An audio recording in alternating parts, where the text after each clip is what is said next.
Perkenalkan, saya Andreas Krisnanto Pramudyo. Di sini saya akan menjelaskan tentang fisiologi lingkungan. Fisiologi lingkungan yang mempengaruhi produksi ternak dibagi menjadi 3, yakni ada suhu udara atau suhu lingkungan, yang kedua ada kelembaban, dan yang ketiga ada radiasi matahari. Untuk yang pertama, yakni suhu lingkungan atau suhu udara, dibagi lagi menjadi 2, yakni suhu dalam kandang dan suhu di luar kandang.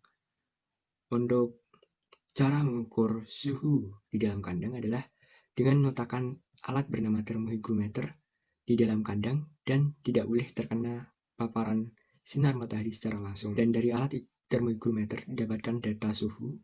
Ini yang atas merupakan data suhu sebesar 28,5 dan yang di bawahnya adalah data suhu juga sebesar 28,9. Lalu untuk suhu di luar kandang juga sama dengan menggunakan alat termohygrometer diletakkan di luar kandang.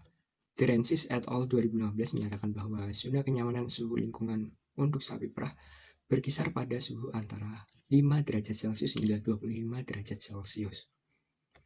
Yang kedua ada kelembaban. Di sini kelembaban dapat diukur masih dengan menggunakan alat yang sama, yakni alat termohygrometer, di mana data kelembaban ditujukan dengan angka 80%. Semakin kelembaban udara tinggi, maka akan mengakibatkan penurunan produksi susu pada ternak sapi perah. Suherman 2014 menyatakan bahwa zona kenyamanan untuk sapi perah berada pada kelembaban udara antara 50 hingga 60%. Untuk yang ketiga, radiasi matahari.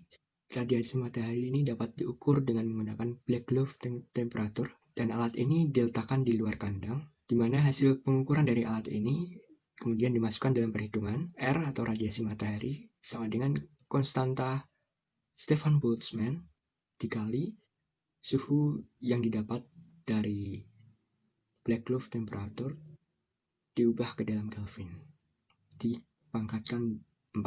Lalu puncak intensitas radiasi matahari terjadi pada sekitar pukul 13.00 hingga 14.00, di mana pada waktu tersebut intensitas radiasi matahari dapat mencapai 480 kilokalori per meter kuadrat per jam. Intensitas radiasi matahari yang tinggi akan menyebabkan suhu udara sekitar meningkat, sehingga ternak akan mengalami cekaman panas. Perkenalkan, nama saya Anita Damayanti Sudarsono dengan NIM 23011813013013. Fisiologi ternak ada 3. Yang pertama yaitu suhu rektal, frekuensi nafas, dan denyut nadi. Untuk yang pertama yaitu suhu rektal. Suhu rektal pada sapi perah berkisar 35-30 derajat Celcius menurut Suprayogi et al. 2017. Suhu rektal pada sapi perah menandakan bahwa tubuh dapat mempertahankan keseimbangan panas. Untuk faktor yang mempengaruhi suhu rektal yaitu perubahan iklim lingkungan. Cara mengukur sendiri, alat yang digunakan yaitu termometer klinis. Yang kedua yaitu standar frekuensi nadi pada sapi perah. Standar frekuensi nadi pada sapi perah itu berkisar 60-80 kali per menit menurut Yulianti et al. 2015. Faktor yang mempengaruhi jumlah denyut nadi pada sapi perah yaitu tingkat kegemukan, stres, merasa terancam, dan suhu lingkungan. Menghitung denyut nadi dapat dilakukan dengan memegang pangkal ekor selama 1 menit.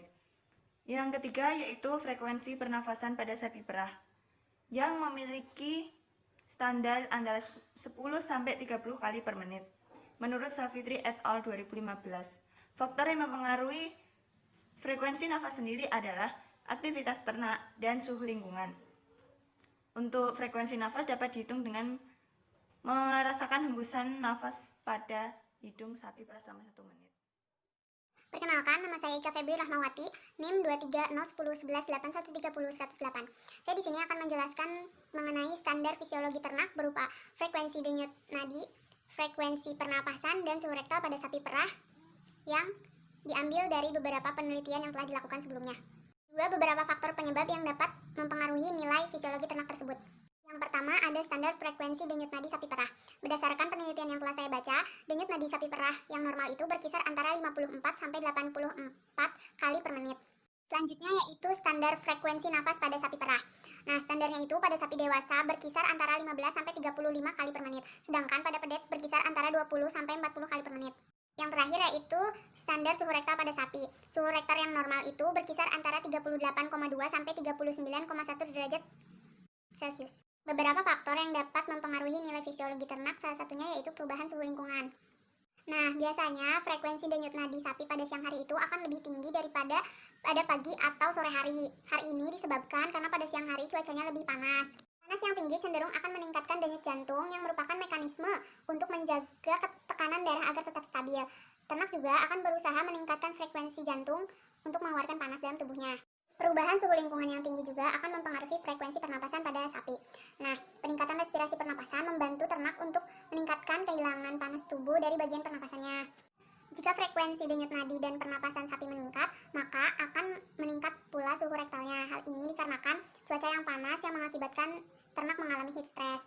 Kelebihan panas dalam tubuh ternak akan dikeluarkan dengan syarat ternak akan mengkonsumsi banyak minum dan sedikit memakan pakan yang telah disediakan. Selain suhu lingkungan yang tinggi dan cuaca yang panas, beberapa faktor yang dapat mempengaruhi fisiologi ternak yaitu usia ternak, umur ternak, ukuran tubuh ternak, aktivitas fisik, pakan yang diberikan, dan kesehatan ternak tersebut.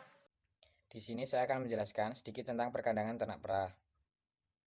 Pertama-tama, saya akan menjelaskan definisi dari perkandangan dan kandang terlebih dahulu. Perkandangan merupakan segala aspek fisik yang berkaitan dengan kandang dan sarana prasarana sebagai penunjang dalam suatu peternakan. Sedangkan kandang merupakan suatu bangunan yang memberikan rasa aman dan nyaman bagi ternak, karena fungsi dari kandang adalah melindungi ternak terhadap gangguan luar. Seperti kita ketahui, perkandangan biasanya meliputi komponen utama dan komponen pendukung. Komponen utama yaitu kandang ternak itu sendiri, yang terbagi menjadi 3, yaitu kandang sapi perah laktasi, kandang darah, dan kandang pedet. Ketiga kandang tersebut biasanya terpisah satu sama lain, agar memudahkan dalam proses operasional nantinya. Selanjutnya ada komponen pendukung yaitu bangunan khusus pemerahan dan penyimpanan susu sementara. Ada juga bangunan untuk penyimpanan pakan, air, dan penanganan limbah, serta ruangan khusus untuk pengawasan peternakan. Sebenarnya, tipe kandang dibedakan menjadi 2, yaitu tipe head-to-head dan tipe tail-to-tail, yang memiliki kelebihan dan kekurangan masing-masing. Tetapi pada ternak perah biasanya menggunakan kandang dengan tipe tail-to-tail. Kandang tipe ini merupakan kandang dengan palung berada di antara ekor sapi saling berhadapan yang memiliki keuntungan memudahkan petugas untuk proses pembersihan kotoran ternak. Kandang ternak perah sebaiknya memiliki ukuran panjang 68 meter dengan lebar 20 meter dan tinggi 6 meter. Kandang ternak perah sebaiknya juga dibuat berderet dan dilengkapi dengan bedding dengan ketebalan 130-150 mm. Dan bisa dilihat, tabel di atas merupakan data perkandangan sapi perah yang berada di Fakultas Peternakan dan Pertanian. Baik, saya akan melanjutkan penjelasan mengenai materi terakhir dari rangkaian praktikum produksi ternak perah ini, yaitu perkandangan, yang sebelumnya telah dijelaskan oleh Saudara Bagus. Penjelasan selanjutnya yaitu mengenai ukuran kandang ternak sapi perah per ekornya, di mana bisa kita lihat di sini kandang per ekornya memiliki lebar 1,75 meter, panjang 1,50 meter, dan tinggi sekat 1 meter yang dilengkapi oleh palung pakan serta tempat minum yang ukurannya bisa dilihat sebagai berikut. Di mana hal tersebut sesuai dengan literatur yang didapat, yaitu setiap ternak sapi perah memerlukan luas kandang sebesar 2,8 meter kuadrat untuk kenyamanan serta peningkatan produktivitasnya. Penjelasan selanjutnya yaitu mengenai atap yang digunakan untuk kandang ternak sapi perah. Bahan yang bisa digunakan yaitu terbuat dari bahan asbes, seng, genting, daun tebu, daun kelapa, ijuk, dan alang-alang.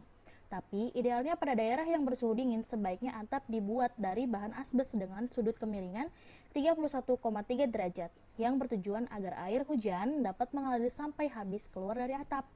Selanjutnya yaitu lantai kandang ternak sapi perah yang idealnya harus terbuat dari semen beton dengan kemiringan lantai 3-5 derajat yang memiliki struktur rata, kasar, dan tidak licin agar sapi tidak mudah terpeleset dan jatuh. Serta memiliki tempat peristirahatan bagi ternak, di mana terdapat 2 bentuk tempat peristirahatannya, yaitu menggunakan karpet karet dan menggunakan pasir halus. Keduanya bertujuan sama, yaitu untuk memberikan perlindungan pada ambing dan kulit sapi agar tidak terluka dan tidak terkontaminasi oleh bakteri. Penjelasan terakhir yaitu mengenai dinding kandang, di mana dinding kandang yang terbuat dari beton dapat bertahan lebih lama dan mudah dibersihkan. Pada perkandangan sapi perah, dinding yang ideal adalah dinding semi terbuka, di mana dinding hanya dibangun setinggi 1,5 meter dengan keuntungan lancarnya pergantian udara dan memberikan kesempatan masuknya sinar matahari ke dalam kandang. Selesai dan terima kasih.